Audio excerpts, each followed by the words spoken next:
Hello, third graders. Miss Jordan here. I'm excited to come on today and share with you guys the book that we're going to be reading, The World According to Humphrey. This is part of our One School, One Book program that we are going to be doing, where everyone in the school will be reading the same book. And this is to kick off our Celebrate Literacy Week, which is January 7th, 27th to the 31st. And the theme this year for Celebrate Literacy Week is Building Literacy, Constructing the Foundation for Success. And truly, reading is a very crucial part of the foundation for success. Readers are leaders is one of my favorite quotes. Reading is a very important skill in many ways. So this is the book that we're going to be reading together in class, as well as you can come on here and listen to the story again at home with your families, just for fun, okay? So I hope you enjoy the book that we're going to be reading. We will be starting today with chapter 1. Each day we'll read a new chapter. Remember, as readers, it's always important to track with your reading.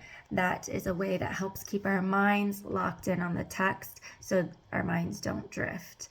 I'll share for the record what I share with all my students, so families too. The more senses you use to learn something, the better you will learn it. So if I have 5 senses and I'm using my sense of touch, I'm using my sense of sight, I'm listening, that's 3 of my 5 senses that I'm using to learn something or to work through something. And that will give me better chances of remembering it, learning it, than if I just was to listen to it. So putting all 3 together, we are listening to it, we're looking at the book as we read along, and we're touching the words as we read. That will help keep our minds locked in. So very important tip, I guess. I would say you can apply that to like anything, really. You could be, I don't know, building a fort outside. You could be doing math skills, anything. The more senses you use to learn something, the better you'll learn it. Okay, so the first chapter we're going to be reading today is The Return of Miss Brisbane, and I encourage all of my readers out there, as you're following along, to be tracking with your finger or your pencil or a bookmark as we read along. The Return of Mrs. Brisbane. This story is about a hamster that is a classroom pet, and it kind of takes us through his life and what his life is like, the things that he comes across, the obstacles in his life, what he learns from those things. He's a pretty special guy. So we're going to read about Humphrey, and I want you to follow along with me. Chapter 1, fingers on our first word. Today, that big T. Let's read, guys. Today was the worst day of my life. That's some way to start off, right? I wonder what's wrong. Let's go on. Ms. Mack left room 26 of Longfellow School for good, and that's bad. Worse yet, Mrs. Brisbane came back. Until today, I didn't even know there was a Mrs. Brisbane. Lucky me. Now, I want to know, what was Ms. Mack thinking? She must have known that soon she'd be leaving without me, and that Mrs. Brisbane would come back to room 26, and I'd be stuck with her. I still love Miss Mack more than any human or hamster on earth, but what was she thinking? You can learn a lot about yourself by taking care of another species, she told me on the way home the day she got me. You'll teach those kids a thing or two. That's what she was thinking. I don't think she was thinking very clearly. I'm never going to squeak to her again. Of course, probably never see her again because she's gone. But if she comes back, I'm not even going to look at her. I know that last sentence doesn't make sense. It's hard to make sense when your heart is broken. On the other hand, until Miss Mack arrived, I was going nowhere down at Pedorama. My days were spent sitting around, looking at a bunch of furry things in cages just like mine. We were treated all right. Regular meals, clean cages, music piped in all day. Over the music, Carl, the store clerk, would answer the phone. Open 9 to 9, 7 days a week, corner of 5th and Alder next to the Dairy Maid. Back then, I feared I'd never see 5th and Alder, much less the Dairy Maid. Sometimes I'd see human eyes and noses, not always as clean as they should be, poking up against the glass. Nothing ever came of it. The children were excited to see me, but the parents usually had other ideas. "Oh, come see the fishes, Cornelia. So colorful and so much easier to take care of than a hamster," Mama might say. "Oh, no, Norbert. They have the cutest little puppies over here. After all, a dog is a boy's best friend." So there we were, hamsters, gerbils, mice, and guinea pigs, not nearly as popular as the fish, cats, or dogs. I suspected that I'd be spinning my wheel at Petorama forever. But once Miss Mack carried me out the door a short 6 weeks ago, my life changed fast, fast, fast. I saw 5th, I saw Alder, I saw the Dairy Maid with the statue of a cow in an apron outside. I was dozing when she first came to Petorama, as I do during the day, because hamsters are more active at night. "Hello," a warm voice awakened me. When I opened my eyes, I saw a mass of bouncy black curls, a big happy smile, huge dark eyes. She smelled of apples. It was love at first sight. "Aren't you the bright-eyed one?" she asked. "And might I return the compliment?" I replied. Of course, it came out squeak, squeak, squeak, as usual.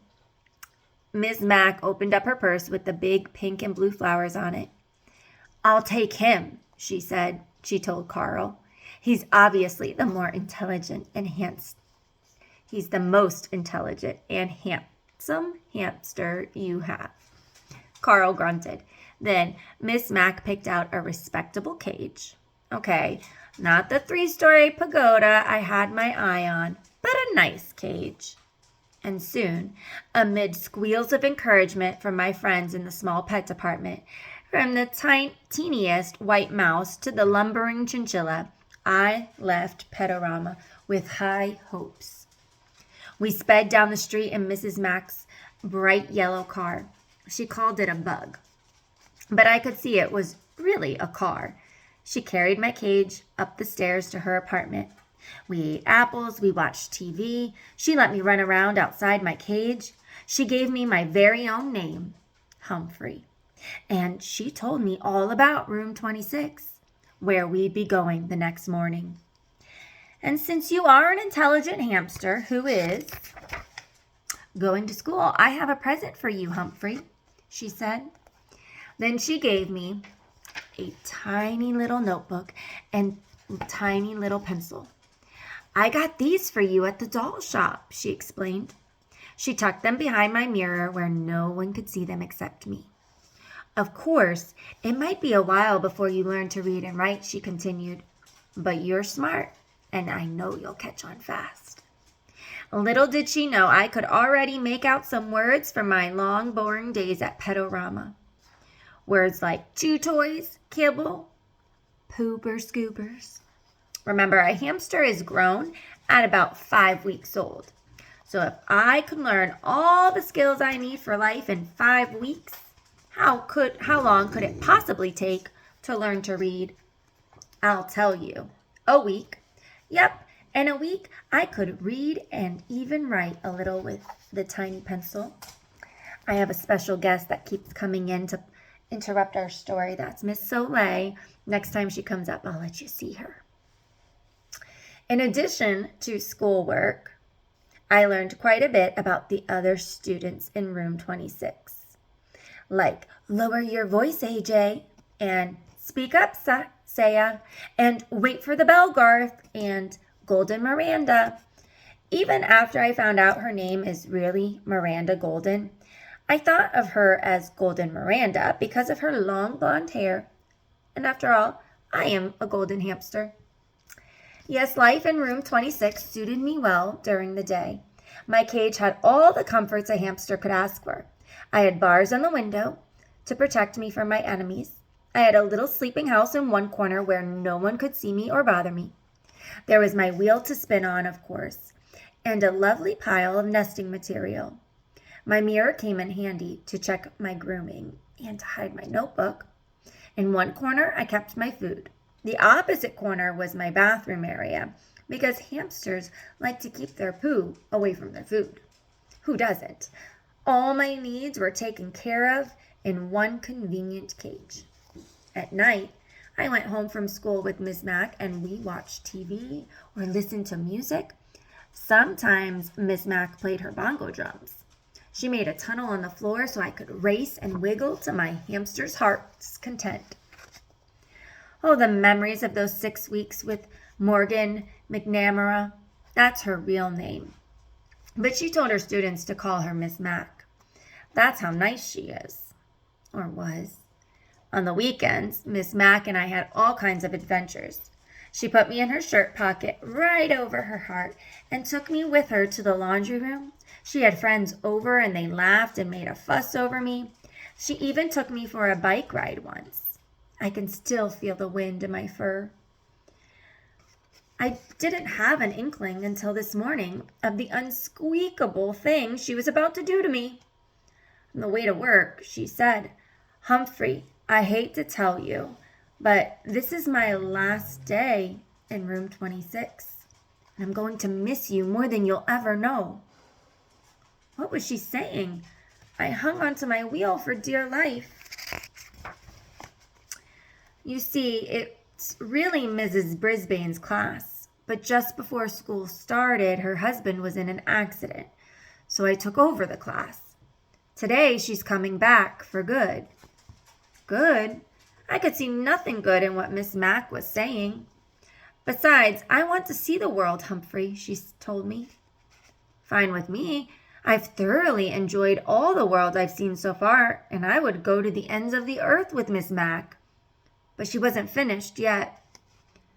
But I can't take you with me. All hope's dashed completely. Besides, the kids need you to teach them responsibility. Mrs. Brisbane needs you too. Unfortunately, she didn't tell Mrs. Brisbane that. Mrs. Brisbane was already in room 26 when we arrived. She smiled at Miss Mac and shook her hand. Then she frowned at me and said, "Is that some kind of rodent?" Miss Mac gave her the speech about how much kids can learn from taking care of another species. Mrs. Brisbane looked horrified and said, "I can't stand rodents. Take it back." The it she was talking about was me. Miss Mac didn't bat an eyelash. She put my cage in its usual place next to the window, and she said the kids were already very attached to me. She attached Dr. Harvey H. Hammer's guide to the care and feeding of hamsters to the cage, along with the chart to make sure I was fed and my cage was cleaned on time. "The children know what to do. You won't have to do a thing, Miss Mac said as Mrs. Brisbane glared at me. Shh. Moment. Just then, my fellow students came streaming into the room, and with half an hour, Miss Mac had said goodbye to everyone, including me. "I'll never forget you, Humphrey," she whispered. "Don't you ever forget me either." "Not likely, but I don't know if I can ever forgive you," I squeaked. And then she was gone, without me. Mrs. Brisbane didn't even come close to my cage until recess. Then she walked over and said, "Mister, you've got to go." But she doesn't know my secret. The latch on my cage doesn't work. It never has. It's the lock that doesn't lock. So I've got news for Mrs. Brisbane. If I've got to go, it will be when and where I decide to go, not her. Meanwhile, I'm not turning my back on this woman, not for a second. If I ever disappear and someone finds this notebook, just check out Mrs. Brisbane, please. And that is the end of chapter 1. Now, at the end of every chapter, we are going to see something. It's called tip. All right, so this is tip 1 for having a hamster. So it says, choose your new hamster's home very carefully and make sure it is secure. Hamsters are skillful escape artists, and once out of their cages, they are very difficult to find. And that comes from the Guide to the Care and Feeding of Hamsters by Dr. Harvey H. Hammer. So if you get a hamster, know they're escape artists and you have to have a secure cage. So that was a good first chapter. I am very, very sad for our Humphrey, and I'm very curious what's going to happen moving forward, and if he's going to cheer up and if he's going to be taken care of. I'm really wondering what's going to happen next. For fun, you should have received a paper today, and I'm going to get that in just a second to just show you on the screen of Humphrey's a cage, a hamster cage for you to decorate. So just a moment. All right, here it is. This you should have gone home with today. This is a hamster cage that you can create and design what you want to put in there, his favorite foods, his wheels, his sleeping corner, anything else he might need. You get to design his hamster cage, Humphrey's hamster cage.